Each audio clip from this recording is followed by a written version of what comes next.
सांगितलं आहे, आपली जी बुद्धी आहे आपण त्या बुद्धीचा उपयोग करत नाही, म्हणजे आपल्या बौद्धिक क्षमतेचा आपण पुरेपूर उपयोग करत नाही। जर व्यक्ती आपल्या बुद्धीचा पुरेपूर उपयोगच करत नसेल तर त्याला यश कसं मिळेल?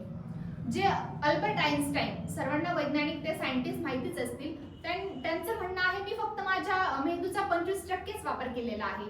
जर इतके सायंटिस्ट 25%च वापर करतात तर बाकीच्या व्यक्तींबद्दल आपण काय सांगू शकतो? म्हणजेच काय तर आपण बुद्धीचा उपयोग केला पाहिजे।